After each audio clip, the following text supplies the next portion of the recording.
Hey everybody, this is Chris, KB2IDX. Just want to let you know about 15 minutes we'll get the digital learning net started. Ham.live is already open, so please go on there and join us in there. We'll see you shortly. KB2IDX clear.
KB2IDX for radio check, please.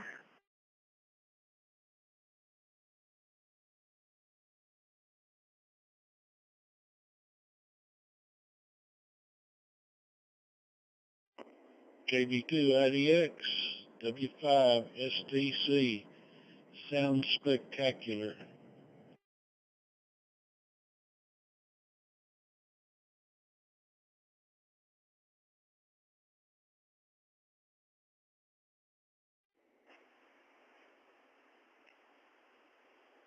All right. Thanks, you guys. Both Steve and Todd. Got you both. Cool. See y'all in a few. KB2IDX.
Alright, good evening, everybody, and welcome to the Digital Learning Net.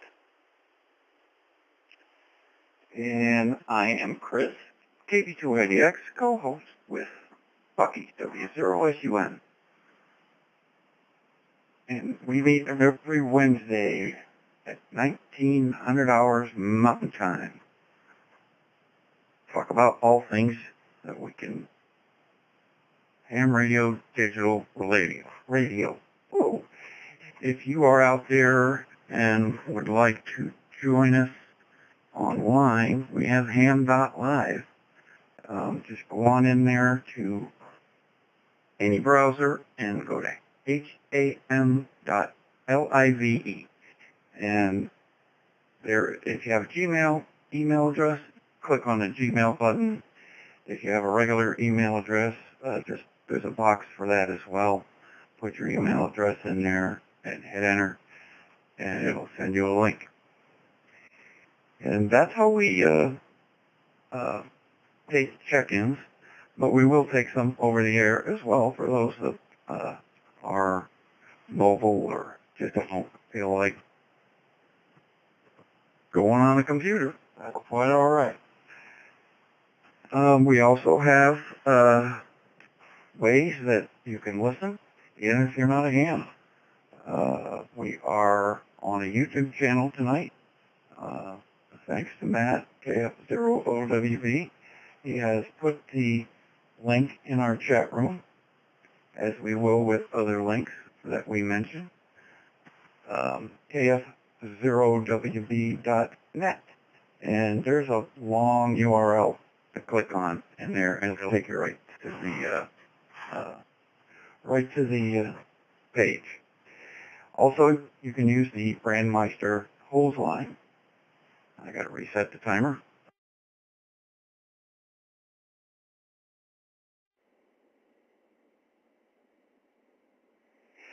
And that's hose.brandmeister.network. I'll put that link in the chat room shortly. Talk group 31088. And another link I'll be putting in shortly is for ColoradoDigital.net. Great website. Going to be updated in the future. Lots of excellent info. That's the guys that are sponsoring us tonight. So if you feel like contributing, there's a place where you can do that. Your contributions are welcome. Alrighty. If you need any assistance getting logged in, just say so over the air, and we'll give you some help if we can. Alrighty. Let's see. Bucky, I know you're there. We have 24 in the chat room. Would you like to grab a hold of the microphone and tell us who's been logged in already? W0SUN from KB2IDX.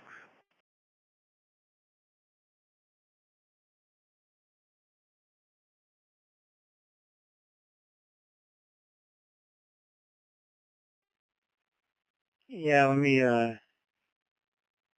just a second. I gotta make an adjustment. Stand by. Let's see. Okay, made the adjustment.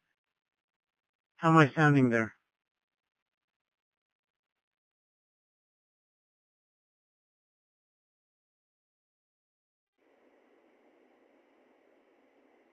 Wunderbar. Wunderbar. Sounds great.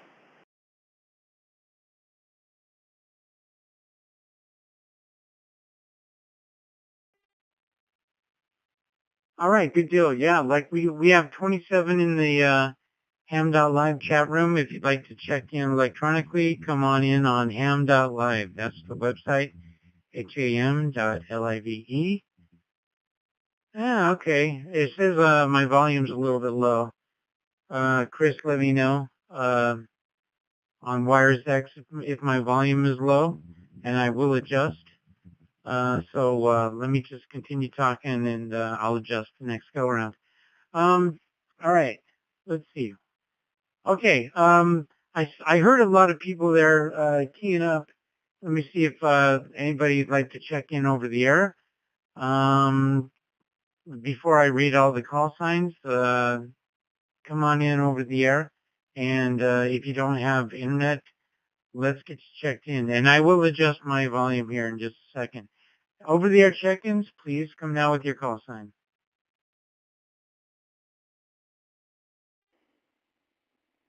Kilo Bravo 1, Papa Zulu Sierra. Kilo Bravo 1, Papa Zulu Sierra. Bob in Connecticut. Kilo Charlie 4, Zulu Yankee Charlie. Kilo Charlie 4, Zulu Yankee Charlie. Howard in Orlando, Florida. Good evening, Bucky.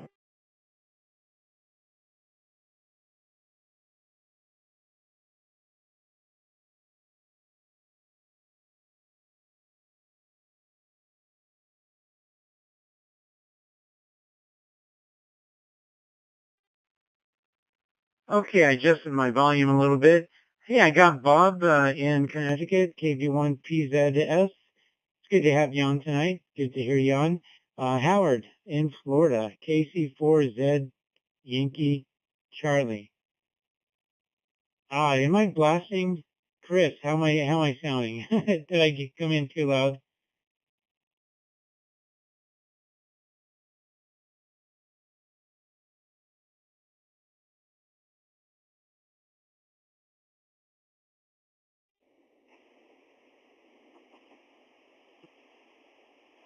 No, you're fine, Bucky. I wanted to say to Bob, KV1PZS, that he's a little bit loud, a little hot, that's all. Just maybe put it a little further away from him. That's why I shouldn't wear headphones. Back to you, Bucky. You're fine. KV2IDX.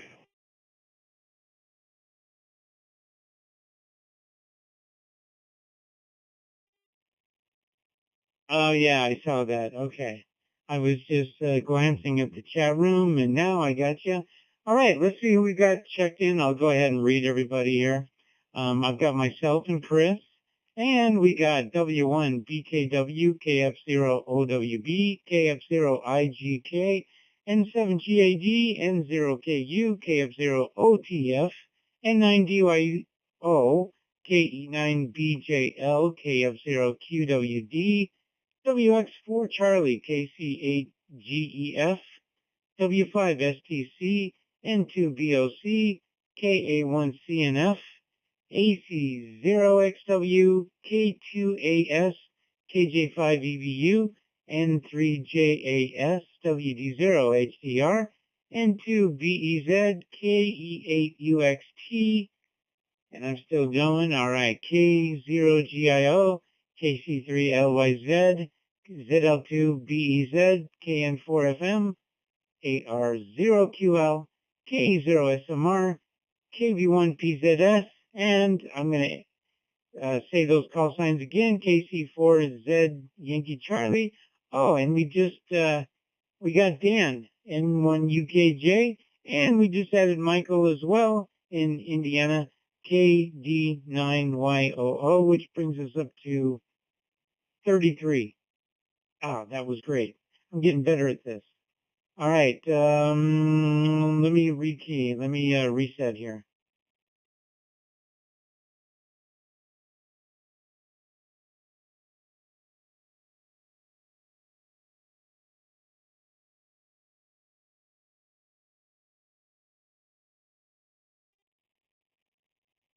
Oh, Kelly, AE0QL. I got you. I read it as AR0QL, and it's actually AE0QL. We can get that fixed. All right. Let's see. We got a lot going on tonight. So there's been a lot going on. Let me first talk about the Brandmeister Master Server 3103. You might have noticed that it went down here a second. Let me pause really quick. Hey Chris, what do you got? Let me set it over to Chris real quick. KB2IDX over to you.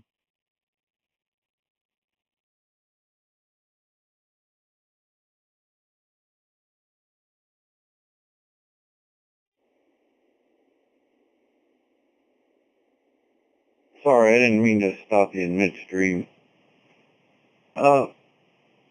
I was going to just finish the opening. and remind everybody that it's a directed net. And I'm wondering, before we get into it, if anybody has an announcement for us tonight.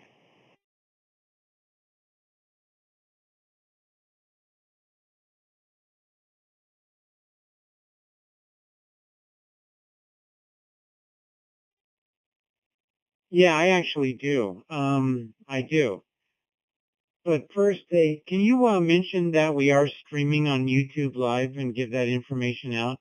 Um, I know we put it into the chat room, but I'd like to, if you could just put that over the air with Matt, KF0OWB. Oh, I'll just go ahead and do it. So we are streaming over the air or on YouTube, and Matt took over the YouTube streaming, and he's got a YouTube channel. Just go to his website, Kilo Foxtrot 0 Oscar Whiskey Bravo.net, KF0OWB.net, or you can look for his call sign on YouTube. So thanks, Matt. I just wanted to mention that.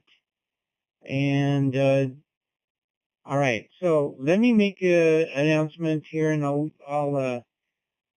we've got a new troubleshooting email address, and I'm trying to remember what it was.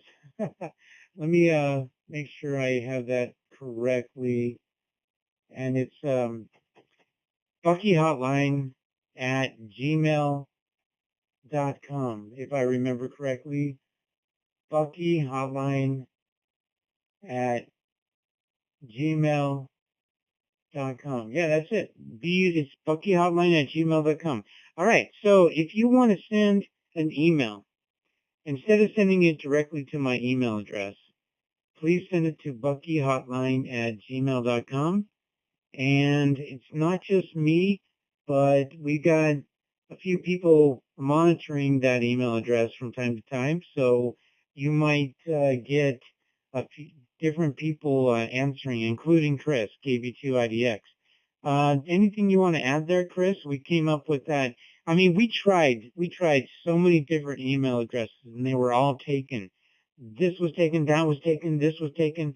I was trying so many digital Colorado. I mean, we tried support, we tried everything, and finally I was just typing in things, and BuckyHotline@gmail.com was available, so I grabbed it, so that's the one we went with. Over to you, Chris. Anything to add on that one?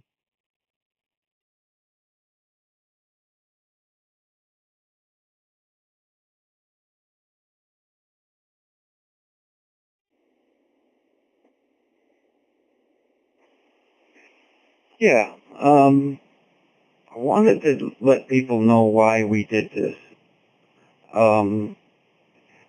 It became apparent that there was just a real lot of email traffic, and it was too much for one person to get through. And as a result, it would take too long for people to get answers. So this is what we came up with.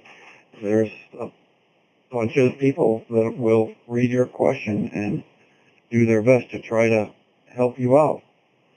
And it's going to make things a lot easier for everybody, because everybody has different schedules. Most of you have lives. Some exceptions, myself included in that. But at any rate, it was a much needed thing, and I think it's going to help everybody across the board. That's all on the subject. Back to you, sir. KD2IDX.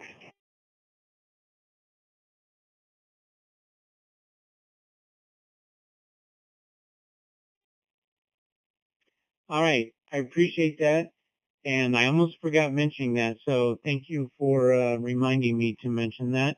And we're going to say it every net now, so BuckyHotline@gmail.com, and we call it BBQ, Bring Bucky Questions.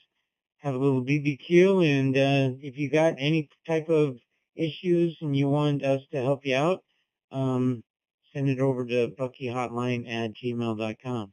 And thanks, Chris, for helping me put that together. That's going to be really, really helpful.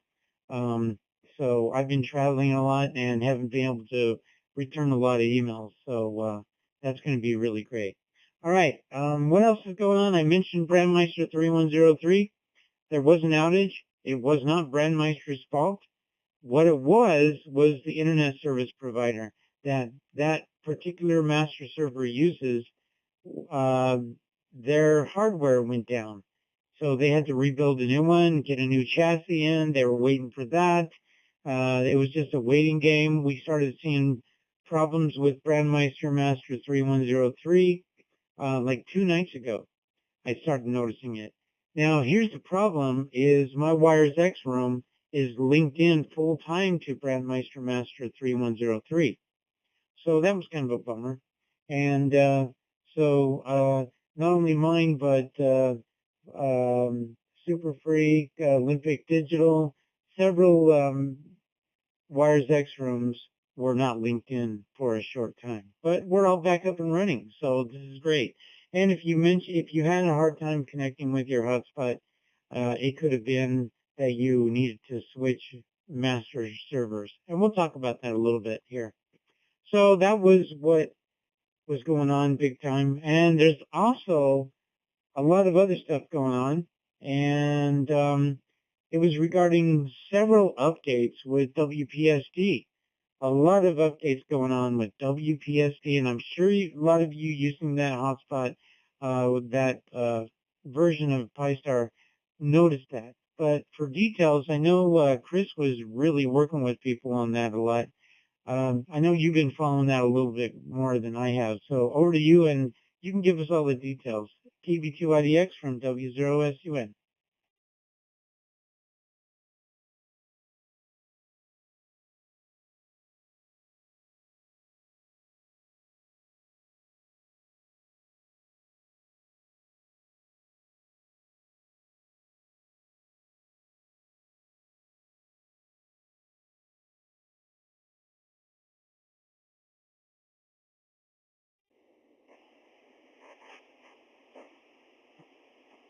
Okay. I'm assuming we're going to talk about WPSD, and that has been a big issue over the last few days. If you have a hotspot and it uses WPSD, you got a pretty interesting event happen yesterday. We had an update on the image, and it consisted of a new OS release. What's that? Operating system. That means it's actually upgrading the version of the Raspberry Pi itself. And it's still Bookworm, but it's the latest Bookworm release. And according to the notes, the reason they did that was to, first of all, get rid of the generic modem type. Reset.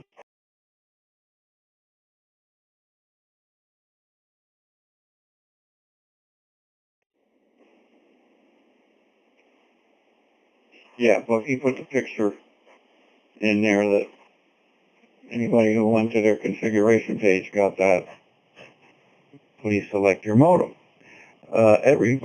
Most everybody was using the ST32 something or other standard generic modem. Well, you have to now select your exact modem, which is really not that difficult. If you don't know, there is a method to find out. It requires a little bit of SSH work, which means, I can't remember what those letters stand for, but you have to actually go into the modem itself and talk to it. Stand by, my notes are going crazy here. Be right back.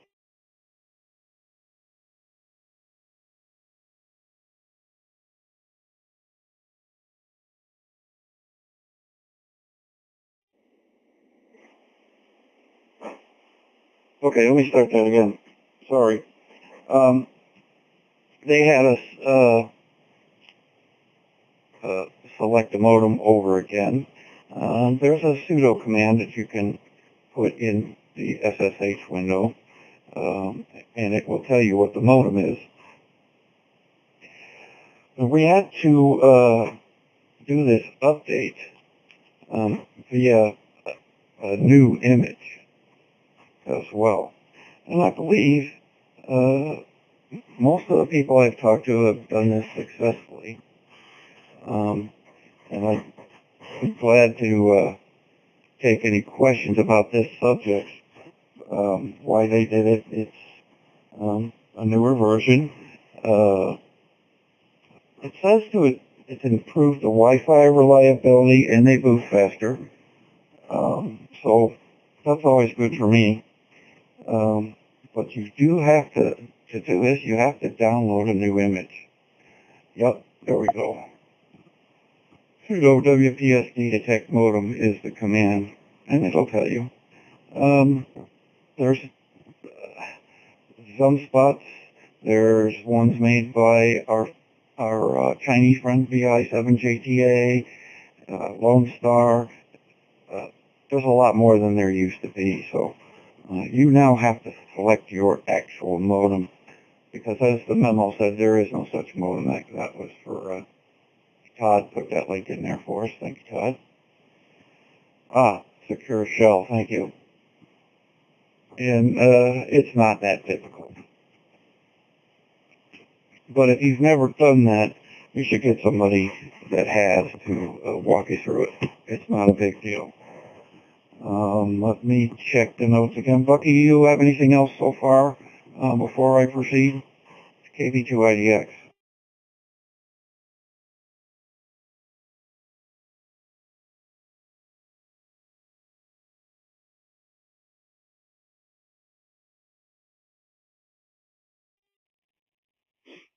So what happened was, if you're running WPSD, you get a message, like I posted in the chat room, please reselect your modem from the radio modem type drop-down list. And that's right in the configuration, and you just reselect it.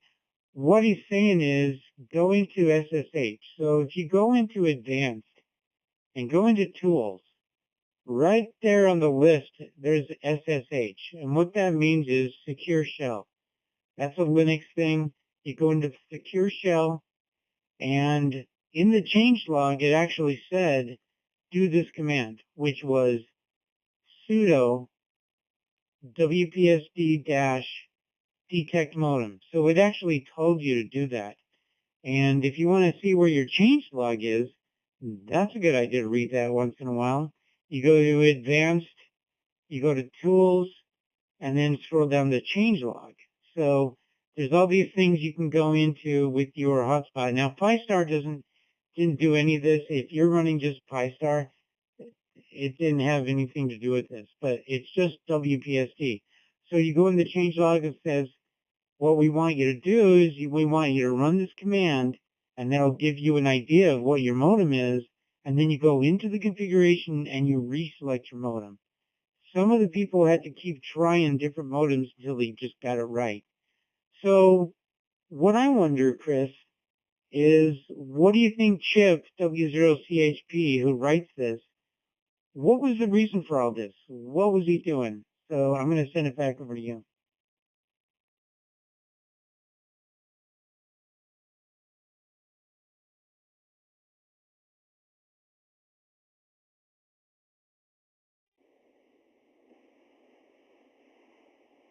Well, part of it obviously was to update the OS, but I believe, and it's only opinion, that it's much more important to have the exact modem,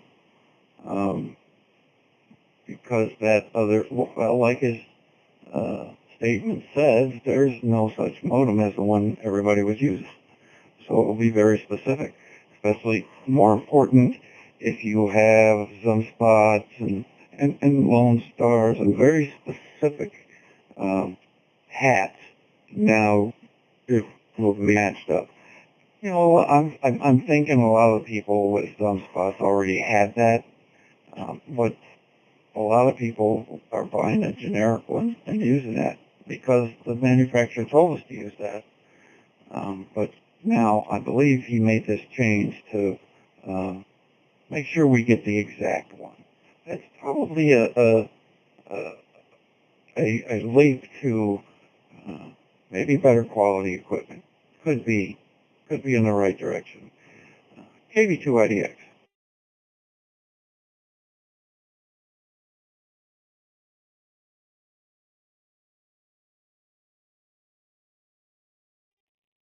All right, real good. So there was a lot of activities Saturday morning, Sunday, Monday, Tuesday. I know you were helping a lot of people. Yeah, there was, I know my friend, Jared, W7FMJ over in Utah, was helping a lot of people with their hotspots. And, it wasn't really that difficult once you got it selected. Then it came back up. And, once you got the modem, it was fine. Also, there's a few other things. Brian mentioned the NXDN and P25 reflector stuff. I'll talk about that in a minute, and I'll clarify what's going on with that. Let's see. Would you like to talk about, can you restate that there's a new Bookworm disk image released if we're ready to go transition into that? And then, I don't know if we're ready for that, but I'm going to turn it back over to you, Chris, because you're following this a lot more than I am. So why don't you talk about the new Bookworm OS that he's redoing WPSD for that? Over to you. This is W0SUN.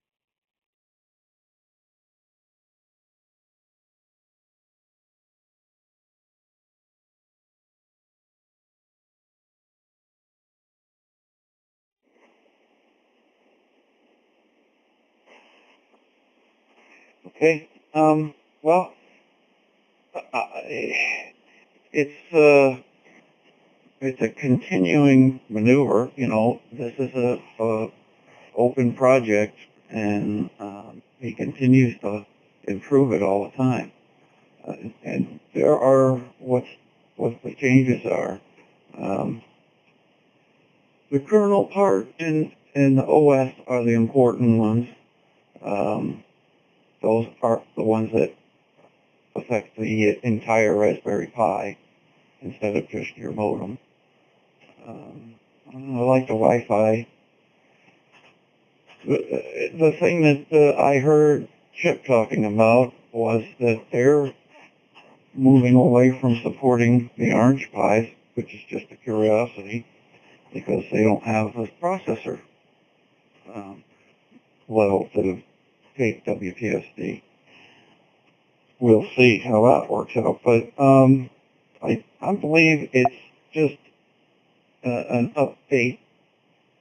It just happened to come at the same time. They changed the two things at once.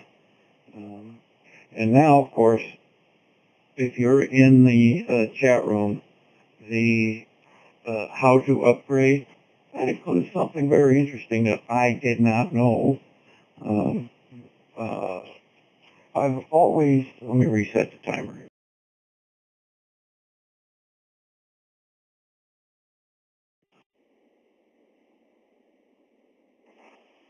Again, and if you don't understand anything we talk about here, please let us know. I've always known about putting the Wi-Fi file, information file in the boot sector, but it looks like my harping at everybody to save their configuration file, here's proof that it works. Now, instead of just the Wi-Fi, you put the configuration file in the root directory on a new image. And when you boot up, zing, everything's right back where it was before. Almost. I have found a few things, and I'm going to go through them shortly, but I want to see if, oh, yeah, okay. I want to see if Bucky, if you want to add anything before I proceed in that direction. KB2IDX.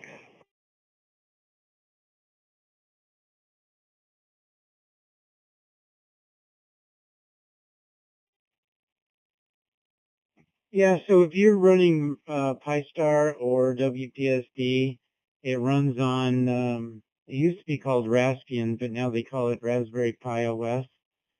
And it's based on Linux and Debian Linux, and they have all these code words that comes from the movie Toy Story.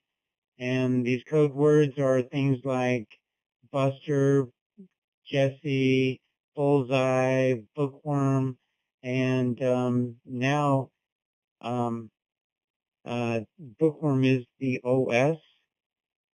So some Pi-Stars are out there still running on Bullseye, and that's fine if you don't want to upgrade. But nowadays, all the new updates are coming out on Bookworm, which is based on Debian 12. It's just another version of OS. And so that's what we're talking about. All these code words and everything, it can get really confusing. And I just wanted to clarify that. So just get used to that. Bullseye is old, Bookworm is the new, and it's the current. Does that help? I think. Um, Back over to Chris. Go ahead and take it.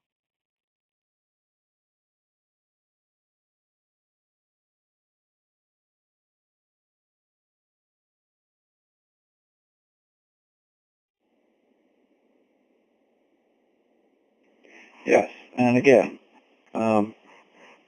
we're happy to explain anything. But here's something that I wanted to talk about, and afterwards, after everything is said and done, well, the first thing you do is save your configuration again with all the brand new stuff in it, right? Everybody saved their configuration, didn't they? Okay, that's enough. I did notice there were some things that did not get returned, and it's interesting. I have on one particular hotspot. This is the most interesting one.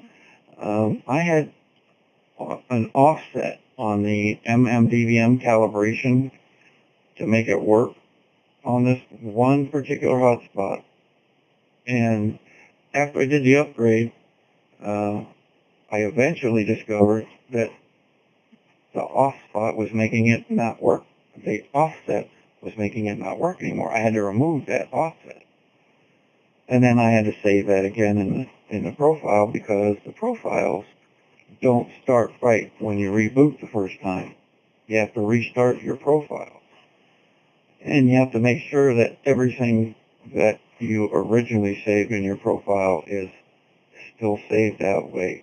I had another one that I had to, this one I had two profiles in it, and it's a complete mode change. It's going from YSF to D-Star. And I had to save the modem, the new modem, on both profiles separately. So that was interesting. KB2IDX reset.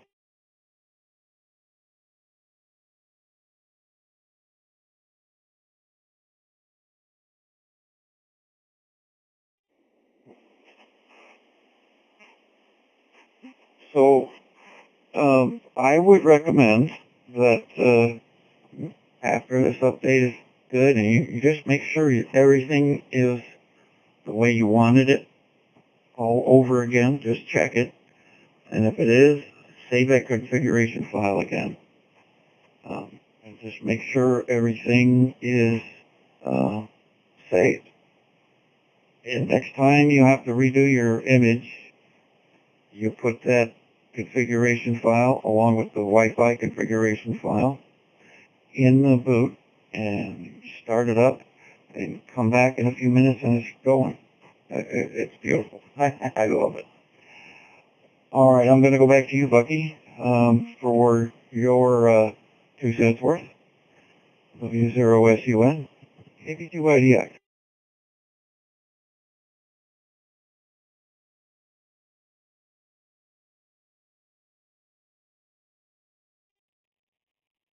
All right, thanks. Yeah, so there's a lot of stuff going on, and we just wanted you to be aware of that and just be up to date with everything going on in the hotspot world and Brandmeister. All right, let me just get up to speed. We've got 40 check-ins, and we last read Kelly, AE0QL. I got Mark, WA2NYY, and Charles, WD0CIV. I got you. Brian, NT60X. Dave, KF0LGZ. Ivan, W1VAN. Rich, K06AQP. And Marv, good to have you. AE0NO. That brings us up to 40. All right. Good deal. So, let's go and see if anybody has any questions for the net. If you got any questions or working on anything or have something to share, you got a question or troubleshooting something, now's the time. Come on in with your questions and we'll handle it. Anybody with questions for the net, please connect with your call sign. This is W0SUN.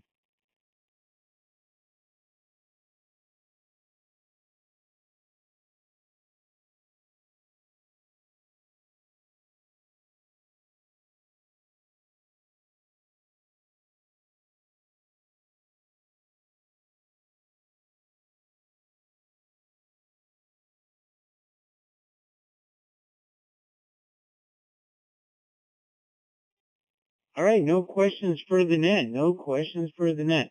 Okay, what I want to talk about is, let me get my thoughts together here. What I want to talk about is troubleshooting. Troubleshooting with hotspots, troubleshooting with digital communications, packet loss, not able to connect, all those kind of things. So some steps you can take. And a lot of it, if you're new with your Pi-Star, sometimes can be really frustrating, or you're new with your hotspot and you're not able to connect. I was working with someone that just could not connect to a hotspot. So some of the things you want to try, and they're just, well, let's just look at some of the basic things. So when you connect with your hotspot, and you connect just to YSF. Let's say you don't even connect to Brandmeister, just YSF. And you have to put something like a DMR ID. But what if you don't have a DMR ID? What do? What do you put in that space? And you need 7 characters, and then you can take it up to 9 sometimes if you increment by 0, 2, 0, 3. I think it's just 7 characters, and then there's a place to increment. It's been a while since I put that in there. But if you don't have a DMR ID, what do? What do? You just put in what I've done for people, and they went and bought a hotspot, they went and bought a radio, and they bought a Fusion radio, and they just want to use it right away. So what do? You put in just 1, 2, 3, 4, 5, 6, 7. That's all you got to do. Just put in some numbers there, 1, 2, 3, 4, 5, 6, 7, and just choose YSF. Don't choose Brandmeister, and you're going to be good to go. Later on, I recommend you get a radio ID and substitute that 1, 2, 3, 4, 5, 6, 7 with a regular number. And then you can connect to all the DMR networks as well. You're going to want to do that if you're running with a hotspot. So that's the first thing I want to recommend. That can be confusing. What do you got, Chris? Over to you, KV2IDX. I'm starting really simple, and then we'll get a little bit more complex. Back over to you.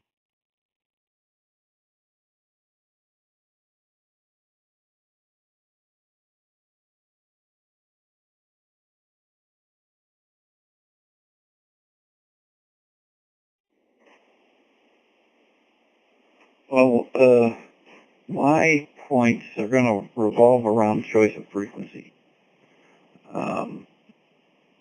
And the good things and bad things about 70 centimeters versus 2 meters. That was where I was headed. I can say in general, 2 meters gives you greater range, but you have interference possibilities on 2 meters. More interference possibilities.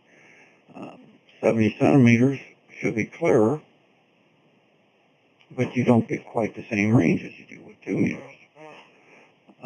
So, like, if you had, say, a node, and you wanted to drive around town with it and be able to use it, you're probably better off using 2 meters. That's just the way it is, unless you live in a small town.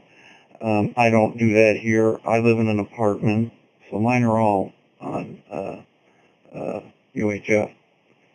And I was going to experiment at some point using 220 because it's legal.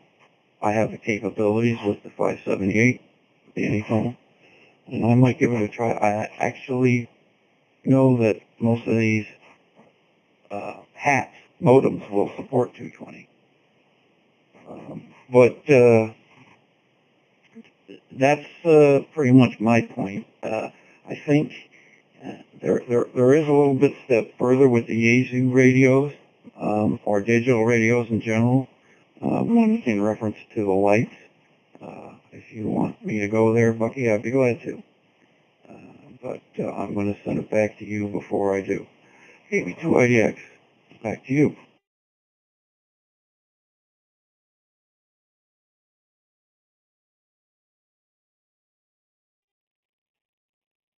Okay, let me get this right. And I don't know if there's got to be some other people wondering this too. I just bought a hotspot. And let's just say it's a Raspberry Pi with WPSD. And you're telling me I thought it was UHF only. All right. And I'm just asking questions what I think might be going through some people's mind. Did you say, how do you get 2 meters on a hotspot? And then you said 220 as well. So how do you do that when it's a UHF hotspot? Tell me the particulars. I just want to make sure everybody's listening. Did you say you can put 2 meters on a hat on a Raspberry Pi? It's not just limited to UHF? Did I hear that correctly? Back over to you.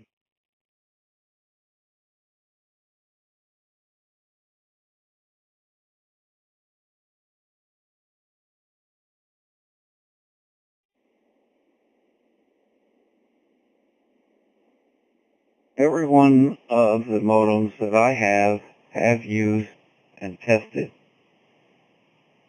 have all been able to take more than just one band. I suppose there could be UHF only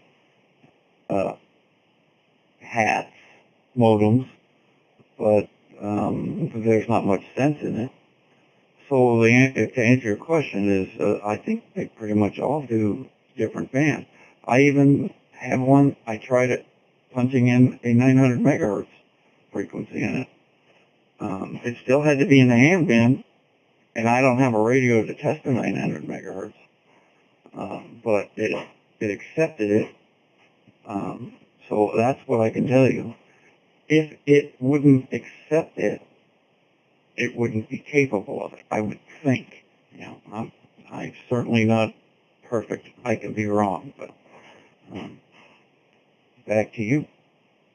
KB2IDX.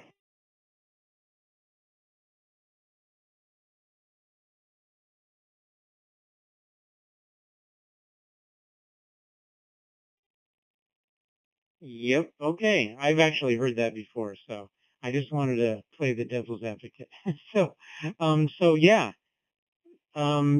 for example, Dave is saying in the chat room, WD0HDR, he just put in, like, he's running 900 megahertz on one of his radios in his hotspots. He just took one of the hotspots and he put in a 900 megahertz range, and he's able to use his 900 megahertz radio, digital radio, on his hotspot. That's cool. That is so cool. And I know that Skybridge actually makes a dual band hotspot. So you can actually buy one. I saw that they have a 2 meter, they actually advertise 2 meter and, you know, VHF and UHF. You can choose which one you want. But guess what? You can actually do that on your hotspot. I guess you don't have to buy a dual band hotspot. So yeah, surprise, surprise. So that's pretty cool. All right. So, you got to choose.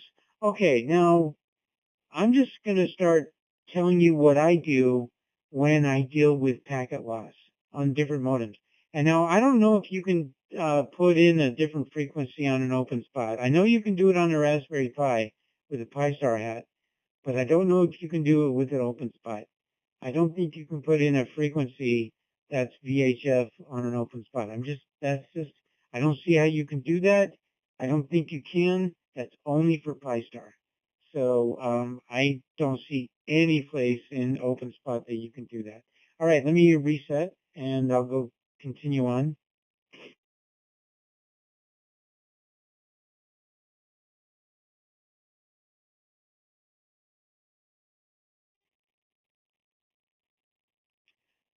Okay. Yep, I was right. Open spots are limited to 70 centimeters only. All right. So there you go. So some of the things I do, let's just take an open spot. When I'm troubleshooting an open spot and I have packet loss or I'm getting reports of packet loss and I'm walking around the house, the first thing I do is increase my power on my radio. And that usually gives me a quick fix to solve the problem. Not all the time.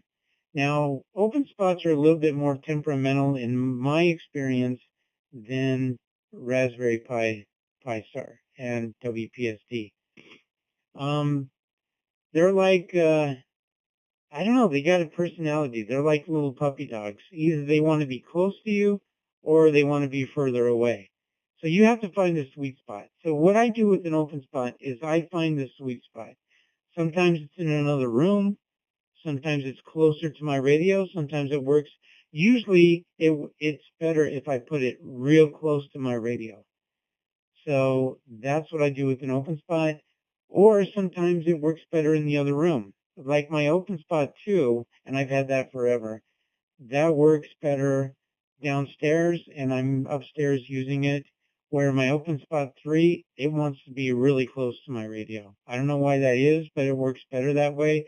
If I have it further away, I get packet loss. So that's really a weird thing. Another thing with the open spot is it likes 2 gigahertz 2 gigahertz Wi-Fi range. It doesn't like 5 gigahertz. It wants the 2 gigahertz. So that's one thing I noticed with an open spot. So that's my open spot. Let's see. Let me reset.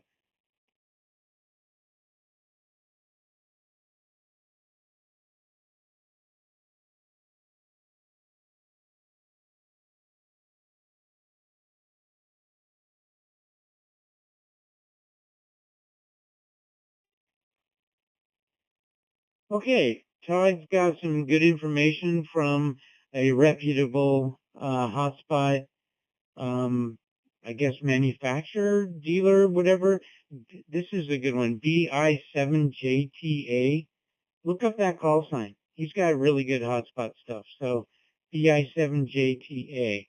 And he actually wrote something on this. And thanks, Todd, for putting that in the chat room. Let me just read it real quick.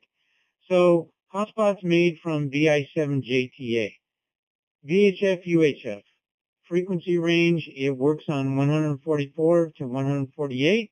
It also works on 420 to 475. It also works on 842 to 950 megahertz. avoid the satellite frequencies, of course. And the antenna range is 433 megahertz. If you have problems with VHF, then get a different type of antenna. But pretty much the antenna's kind of tested for 433 megahertz, but the hotspot itself, it will do the VHF range. That's cool stuff. Thank you, Todd, KF0OTF. All right. Let me see where else I was going. Let me continue.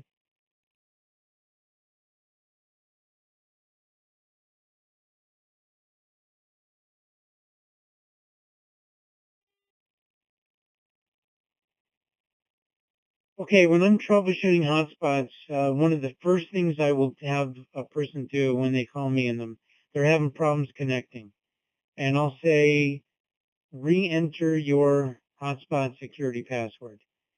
In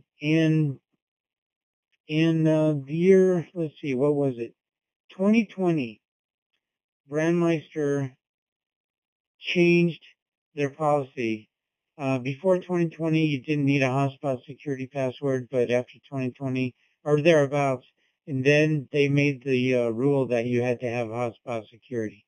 So you have to make an account on Brandmeister called self-care account, and that's where you define your hotspot security password, and it has to match your hotspot, either the OpenSpot or the Pi-Star or WPST. So what I recommend you do is you put in the password in self-care and then immediately put the same password in your hotspot. Now, if you're not connecting, one of the first things I'll have them try is to re-enter the same password, do it in the self-care, and do it right away in your hotspot. Even if it's the same password, it doesn't matter. Just do it.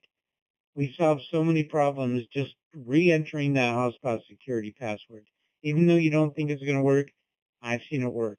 Another thing you want to try that's really simple, and we saw this over the weekend, is change your master server.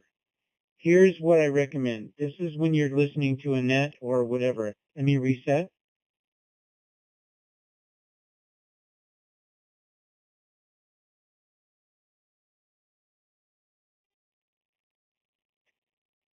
Okay, let's say you're listening to a net and you're getting a lot of packet loss and nobody else is reporting it, but you're hearing a lot of packet loss, or you're listening to, let's say, Casey White on DMR or whatever your hotspot, and you're just getting a lot of packet loss.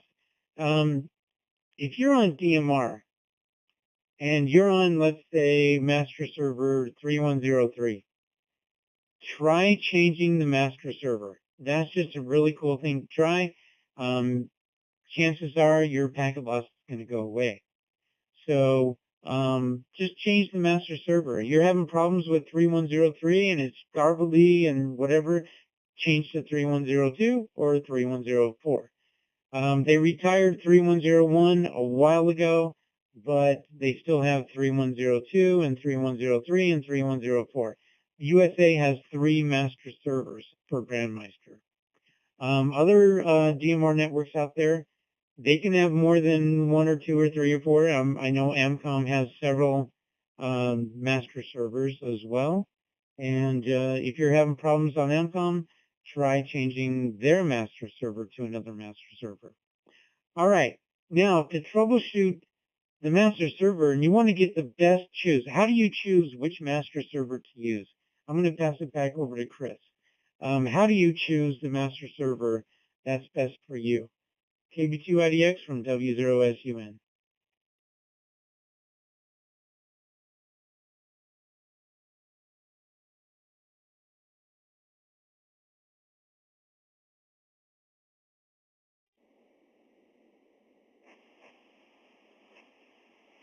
Yes, indeed. There's a little routine called a jitter test, and it is very helpful. It's located in the advanced section under tools, and it's DMR jitter test. And what that does is it sends a ping to all the servers.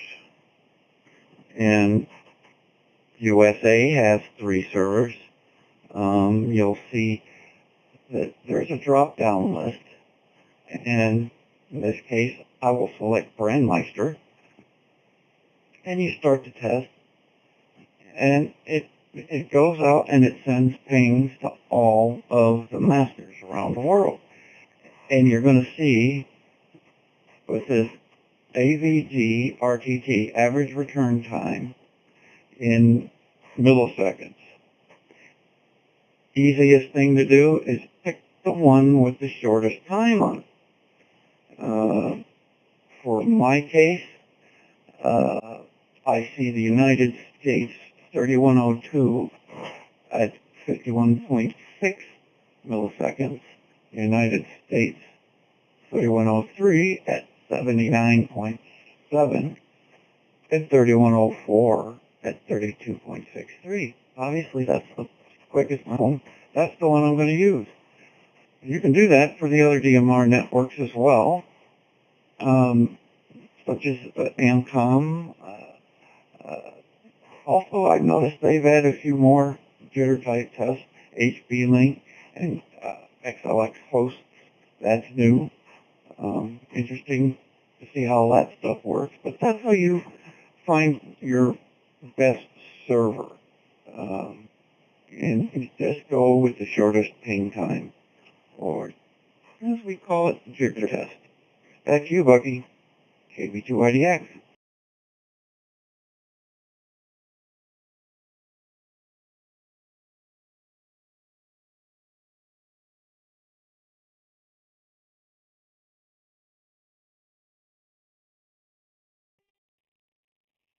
All right, real good. Yeah, that's a really cool thing with WPSD. And I don't know, does PyStar have a jitter test as well?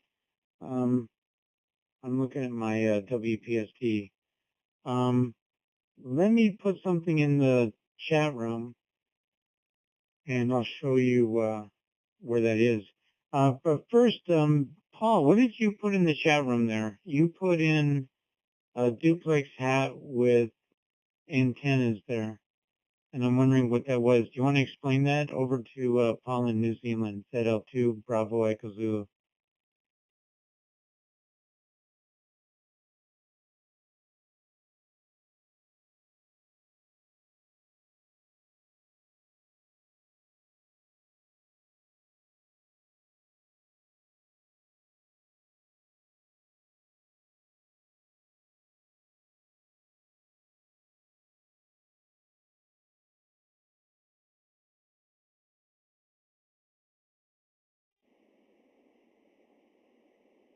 Perhaps he's near the radio. I can certainly tell you what that is.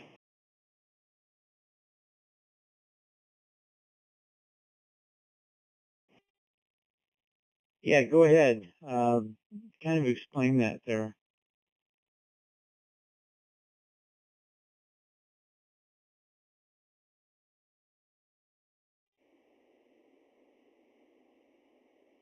And Paul, if you're there, you can jump in anytime, but that is a hat modem.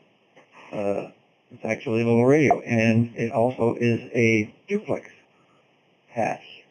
And those little rectangles, one says TX, and the other RX, those are ceramic antennas.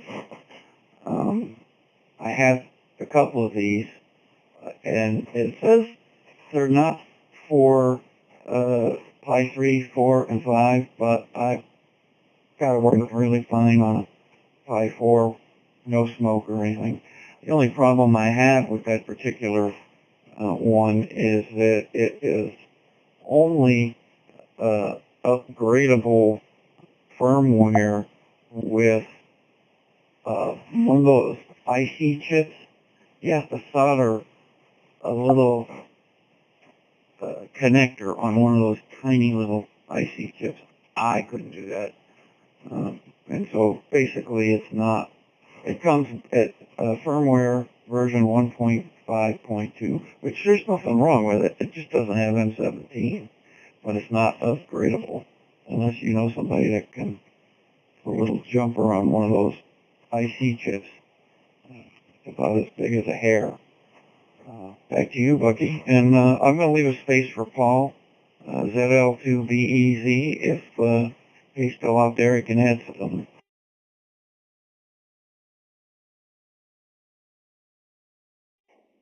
Yeah, Roger, Chris. Yeah, I tried to get in before and had the wrong fault group selected. Yeah, that's an example of a generic duplex MMDVM with ceramic antennas. Those ceramic antennas do not allow operation on the 2 meter band. They only work on 70 centimeters. Over.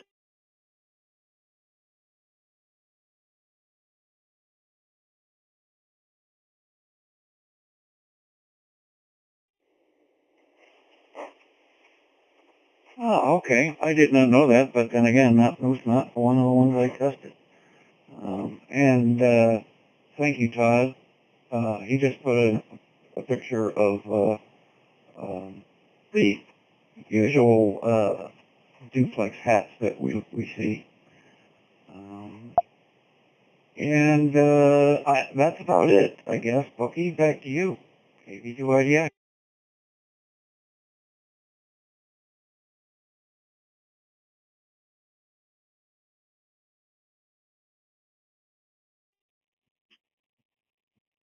Yeah, we're going back and forth, but I was mentioning the jitter test, which I can't find on Pi-Star just yet. I'm poking around there, but I can see it really easy on WPSD. But I noticed something, must have been with a new update, and you and I both noticed this. You noticed it first. You got Brandmeister. You can even search. You can do a jitter test on a private DMR network based on HP Link. You can do it on FreeDMR. You can do it on all these different things. If you look at the jitter test there, System X, DMR Plus, and you can choose all these different DMR networks. But did you notice you can also do a jitter test on XLX? And XLX almost acts like its own network. So I thought that was interesting. I think that's new. Any comment there, Chris?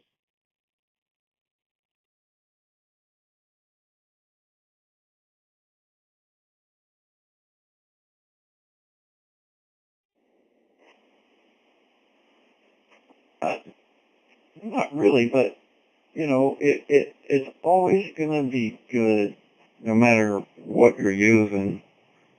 Since XLX is mostly protocol, it's always going to be best to get the shortest ping time.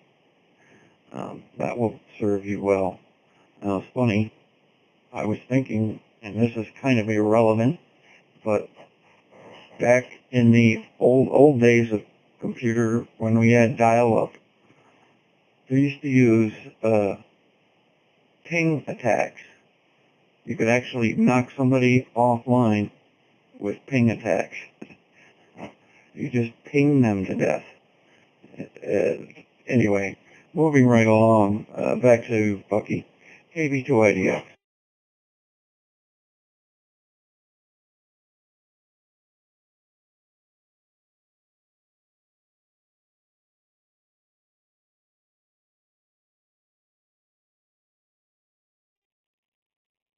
Oh, come to think of it, yeah, I think that XLX has been in there for a while.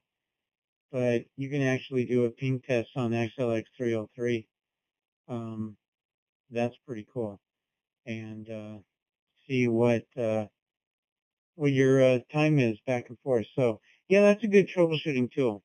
Another one is bit error rate. We've gone over that. Let's see, other troubleshooting things I do with hotspots.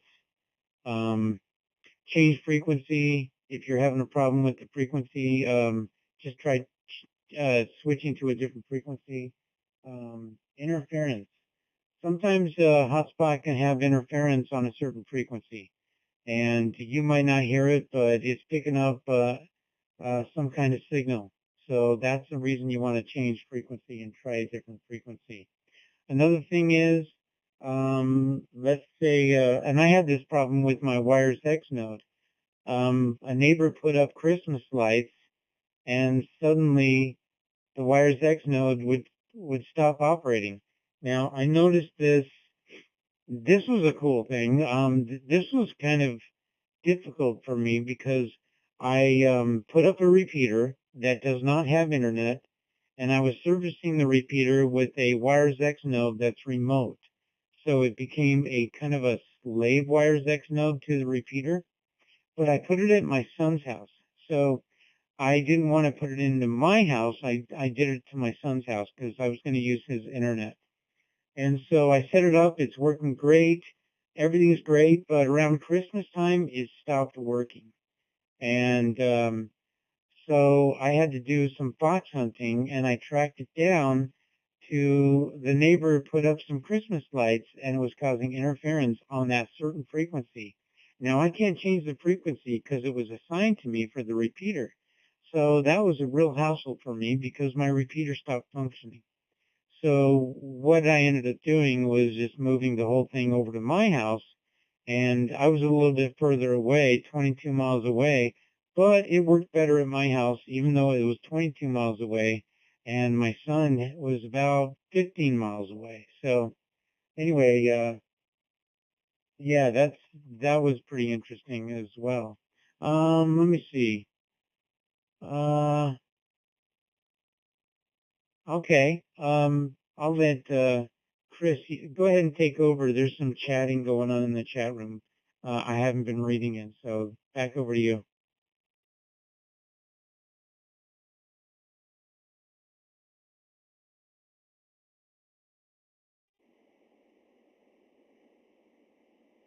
Yeah, Todd has been posting some good stuff for us tonight in there. You asked about the Pi-Star image and jitter test. He posted that there's a sudo command that you can do that with, which he posted in there, sudo Pi-Star-jitter test VM. So that's pretty much the manual way to do it. And I'm thinking WPSD took that command and made it pretty much cooler. Paul, I don't know what EMC issues are, but back to you, Bucky. That was it. That was the important thing. He also put a nice picture of that duplex hat for us in there as well. That's if you can look at it closely, you can see it from our friend in China, BI7 JTA. I actually had a couple of chats with him, and he's a pretty good guy. Back to you, Bucky. KB2 IDX.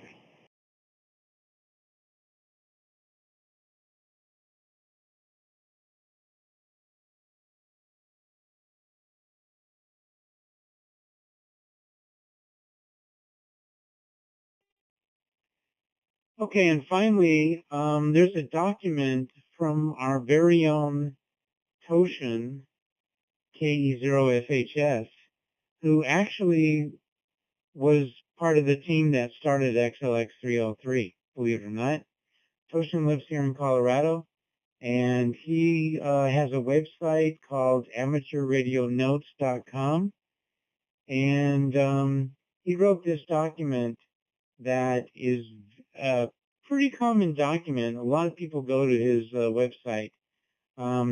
He wrote this, let's see, it looked like he was writing this around 2020, but he updated it in 2024, or 2023. So it's a really good document on troubleshooting. And it goes way beyond what we've been talking about. Some of the things that we've been talking about are in there, but he's got a step-by-step troubleshooting guide for hotspots. And it's worth downloading this document. So just go to Amateur Radio Notes, and that's all one word, amateurradionotes.com, or just search on his call sign, KE0 Foxtrot Hotel Sierra, KE0FHS. Yeah, Toshin actually worked with Bud and Dave and Jimmy and all the guys when XLX 303 came up and came into existence, and he was part of the team there. And this all started when hotspots were brand new, and that's how Colorado Digital Multi-Protocol came into existence. It was because we were introducing everybody to this new thing called hotspots in Pi-Star. So that was a really cool thing, and Toshin was a big part of that, and he wrote all these documents. But so check out that website. I put a link to the PDF document. It's all about Pi-Star troubleshooting, and it applies to WPSD. And yeah, it's got a lot of things. Let me just go over some of the highlights real quick. Let me reset.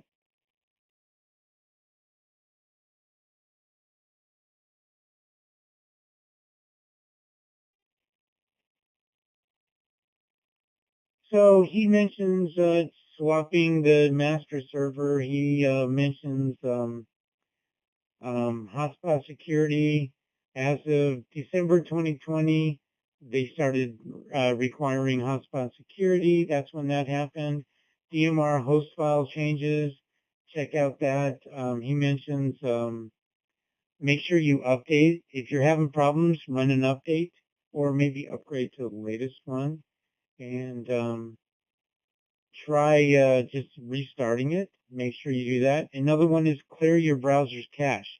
If you're having problems with your hotspot, try clearing your browser's cache files. So that's a good thing to try. And he just goes on and on and on. Make sure you verify the radio modem type. Make sure you have the right one. Change the frequency. So a lot of things we've been talking about, he's got it in there. Fine-tune bit error rate, he's got that in there. So a lot of cool things. And he adds on, and he's very detailed. So check out that document, Pi-Star Troubleshooting. All right. Anything else there, Chris? I've pretty much talked about all my stuff. You got anything else about troubleshooting?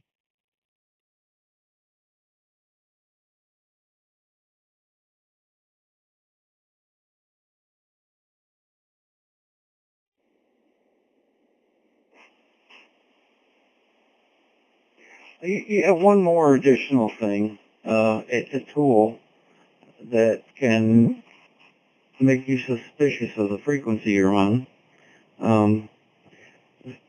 Our digital radios, definitely the Yaesus, and I think that the Anytone DMR radios are the same.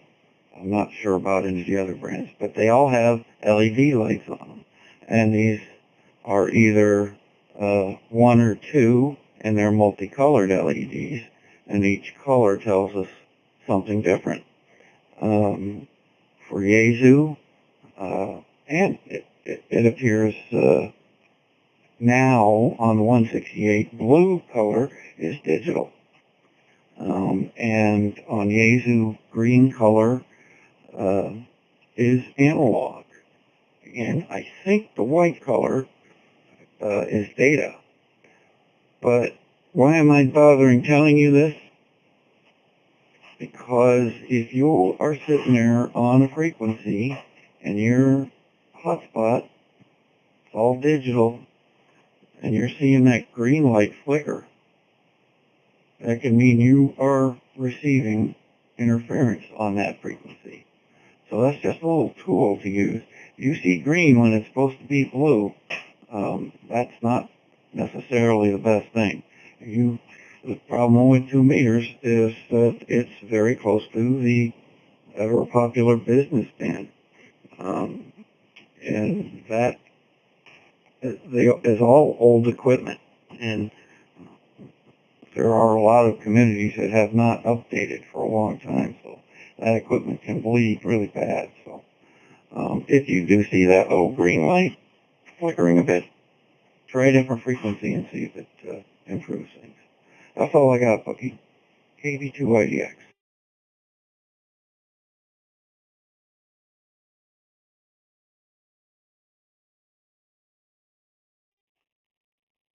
Yeah, that reminds me. So you're talking about the FT5, and the FT70 is kind of like that. Well, let me talk about that. The FT3 only has one light. So it switches from green back to blue, back to green. Green is analog, blue is digital. And the FT70D is the same as the FT3. It has green, it's got blue, blue is digital, green is analog. But the FT5 has two lights, so they mean something different. So yeah, green is analog, blue is digital, I think. But it's I gotta go look at the manual and see exactly what those lights mean. But it changed something. But that reminds me of a certain thing that somebody was having a problem with. So they were trying to do Wires X with their radio, either with a repeater or it could be with a hotspot, it doesn't matter. But they could not do Wires X. And they got really close to the repeater.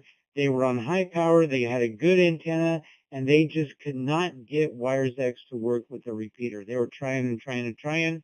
Well, what happened was his squelch was down.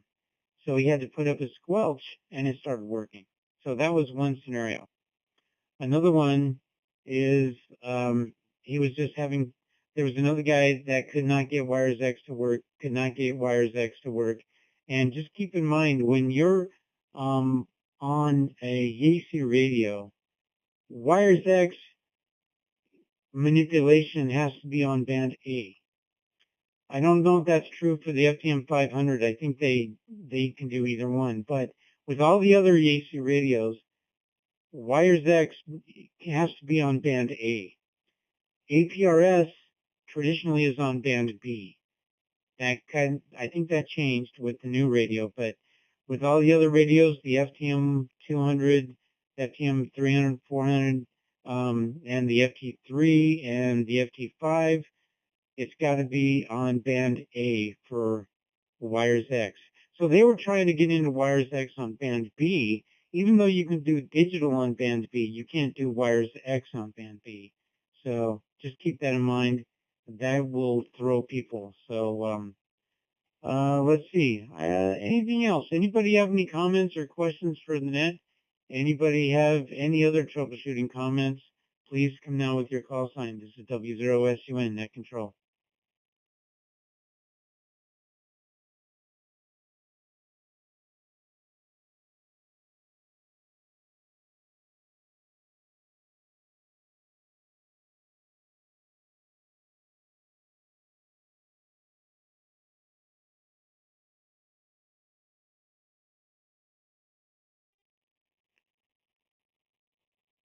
All right, we added KE0YAK. We got James in Monument, Colorado. We got Josh, KF0LPT, WA3VHL. We got you, Glenn, and Gabe, KA5JK.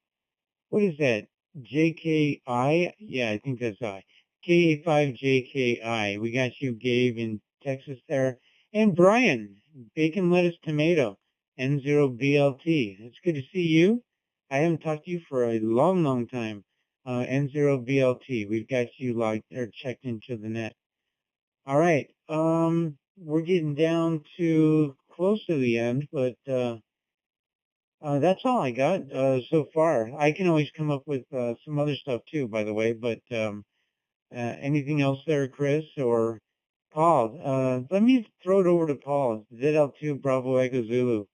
You got anything to add on any kind of troubleshooting or things like that with your hotspot or any of your experiences? You've got a lot of experiences there, Paul. Over to you in New Zealand. This is W0SUN.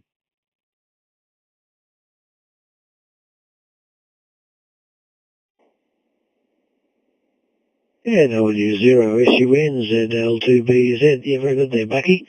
Yes, well, I think a lot of times you'll end up creating your own interference by, for example, having two hot spots in the house, and they are close together in frequency, like 440 and 445 or something like that, or even closer.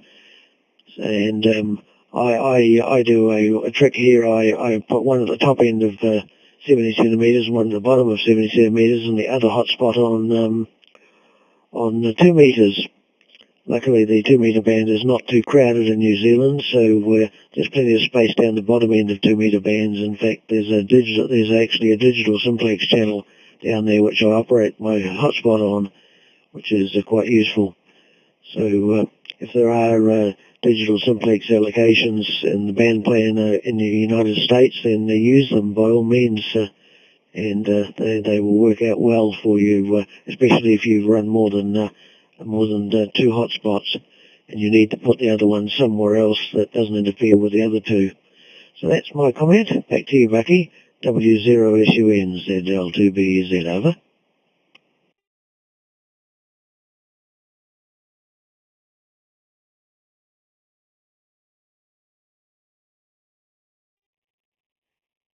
Oh, very good. Let me see if this link works. Yes, it does. So, I borrowed a document from tgifspot.com, and it sent me to a Google Drive, but it's got this document called looping. So it talks about hotspot looping, and that's another thing. Looping happens when a user has 2 hotspots that are set up on the same frequency or close to the same frequency, or they could be on the same DMR ID, and it creates a loop where you get echoes and you hear the same transmission over and over again, or it causes some kind of a bridge. So this is a really good document. I went out and grabbed this document. It talks all about where in your hotspot you need to put the right stuff to prevent looping. And I've heard this a lot on Casey Wide. You're gonna hear once in a while, you will hear an echo when people talk. So that's a really good document. Check out that document from tgifspot.com. I like that document.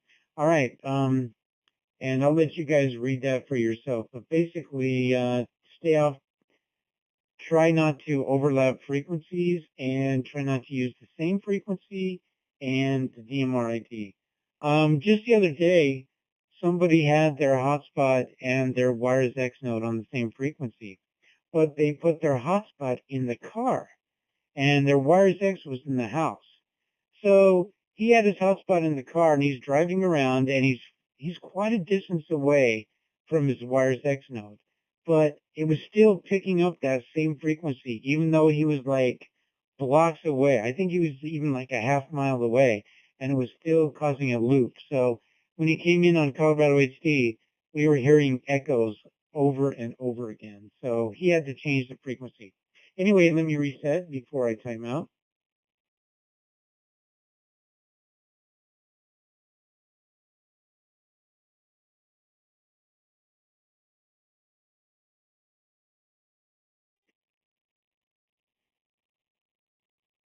All right. Anything else over to Chris before we? I'm going to go ahead and start the other ham.live room for the HD happy hour after hours net. We're getting ready to close the formal portion of the net, and we're going to go into the informal portion of the net starting at about 8:30 Mountain Time. But before I do that, over to KB2IDX from W0SUN.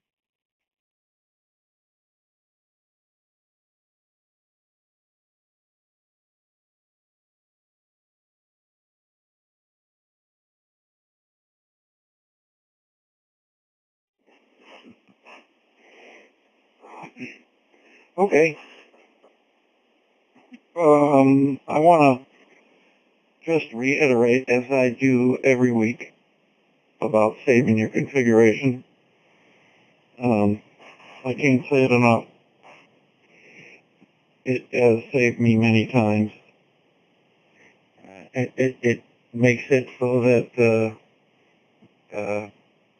if you have a bad image, it only takes a few minutes and you're back going again. So I will continue to say it.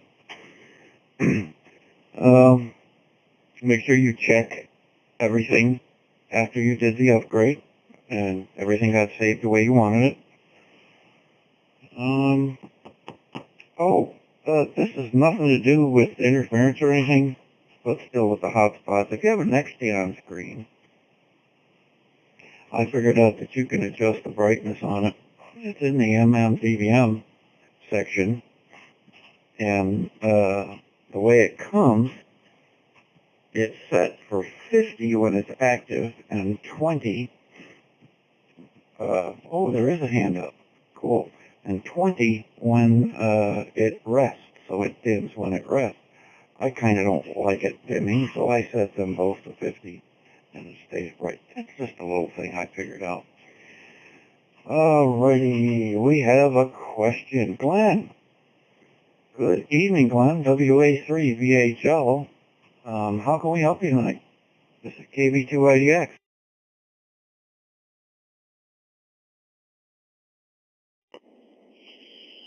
Hello, Chris. Good evening. KB2IDX, WA3VHL. Good evening to Bucky and everyone else here this evening. I just have a quick comment, Chris.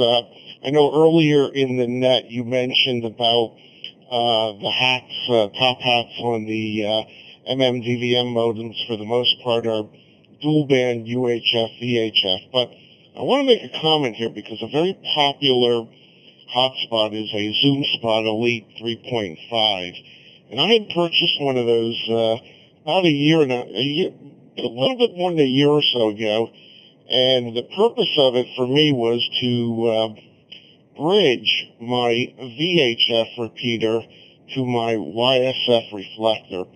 And the comment I want to make about that is that ZoomSpot did at one point have a dual band board, but the boards that they were putting in their ZoomSpot at least a year or so ago were only UHF boards. And ultimately, I ended up actually going on Amazon and buying a real cheap MMDVM top hat. And it had both the dual band UHF and VHF. And although I know some frown upon bridging with a hat like that, I gotta tell you, it works pretty darn good for me. I've been using this on my repeater now for a little bit better than a year, and it works pretty darn good. But the reason I mention it is because the ZoomSpot Elite is such a popular hotspot for those that are looking. Most of the time, people want to use UHF anyway, but for those that may need VHF, that particular ZoomSpot Elite will not work. Back over to you, Net Control. KB2IDX, WA3VHL.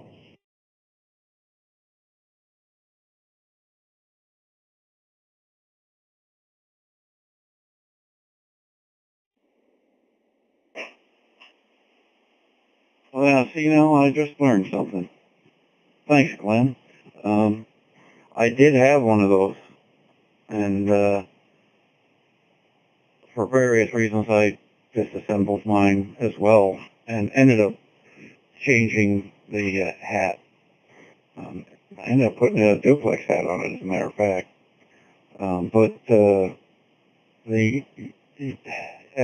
You're right, I think that hat burned out anyways. I don't know what burned it off of it. It might be that you were correct on that, and I never even realized it. But then again, like you said, I only use UHF. But there are reasons for people to have VHF. I'm wondering if any of the Allen family is with us. Trey or Al, are you with us tonight?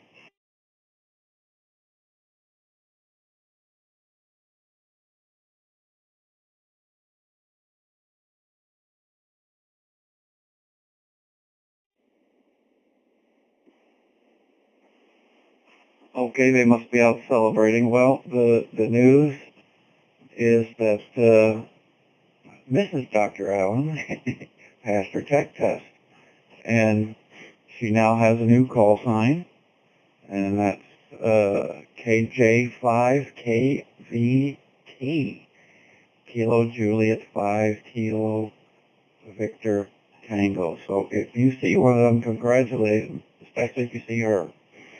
That's a really cool thing. Alrighty, it is end time, so before I close and move over to after hours, anybody have anything else for us tonight? This is KV2IDX.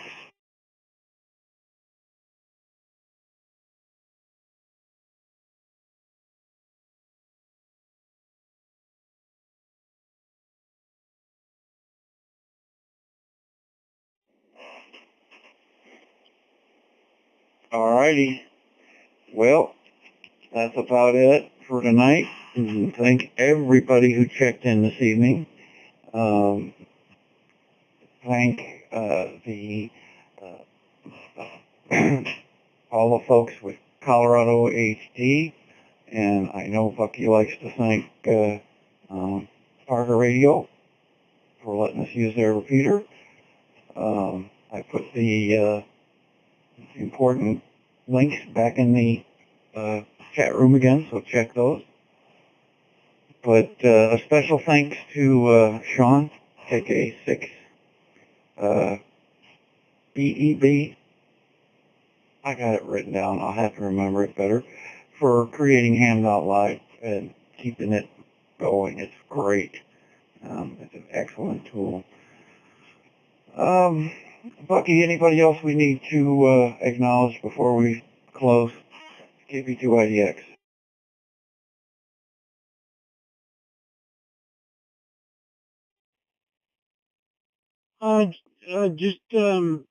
Thank you, KF0OWP for the streaming